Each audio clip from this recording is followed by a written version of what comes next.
Et c'est là, salut les amis quoi.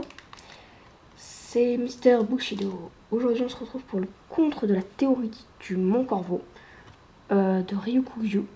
Tout simplement parce que je ne suis pas d'accord avec eux. Alors, vous avez vu que j'adorais le Mont Corvo. Mais là-dessus je ne suis pas d'accord avec eux. Donc récapitulatif. Ils ont dit donc que Fujitora avait un fruit de type Paramecia. Et Ryukyu un fruit de type Zoan et qu'il était de nature timide. Donc je ne suis vraiment pas d'accord. On va voir pourquoi. Je pourrais vous donner plusieurs indices. Voici le premier. Donc les générations. Déjà l'ancienne génération. C'est celle quand Son Goku était amiral. Bon. Je pense qu'il y avait 3 Zoan mythiques tout simplement. Parce que je pense qu'il y a à chaque fois des catégories de fruits du démon. Mais à chaque fois 3 de même catégorie. Sinon ça va pas. Ensuite, il y a eu la génération moderne. La génération moderne, c'était Kizaru, Akainu, Aokiji, ce qu'on connaissait, quoi. La génération post-ellipse, donc, c'est Fujitora, Ryukyu et Kizaru.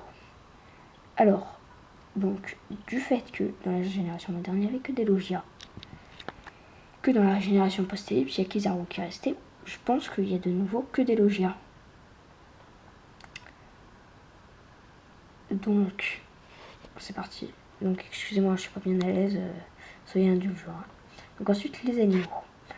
Les animaux expriment tout simplement la personne. Akainu est colérique, donc pour le chien. Fujitora combatif, pour le tigre, etc. etc. Donc, Ryukyu pourrait alors être furieux, par exemple. Furieux ou peu respectueux, etc. Et peut-être qu'il n'aimerait pas le rouge, donc peut-être qu'il pourrait y avoir un conflit dans la dernière grande guerre de One Piece qui a été annoncée par Oda. Face à Akainu, chien rouge pour vert. Alors ensuite, les couleurs. Les couleurs des personnes, en fait, sont par rapport à leur fruit du démon. Kizaru, la lumière, le jaune. Aokiji, le bleu, la glace. Et Akainu, le rouge à lave. Donc, pour l'instant, rien de bien compliqué. Et donc, pour moi, Ryukyu aurait un fruit du démon végétal. Mais ça, on va en reparler à la fin. Ensuite, les pouvoirs. Alors, les pouvoirs donc, sont le contraire de la nature des amiraux. Akainu est très froid. Aokiji, lui, est chaleureux. Et pour Kizaru, c'est pas une lumière. Hein. Puis il est très lent aussi. Donc voilà. On pourrait alors imaginer qu'il n'est pas respectueux, car la nature, après tout, est respectueuse. Avec un fruit du démon végétal, la nature pourrait très bien être respectueuse. Donc, alors pour moi, le grand lien entre tout ça, et on va déduire après.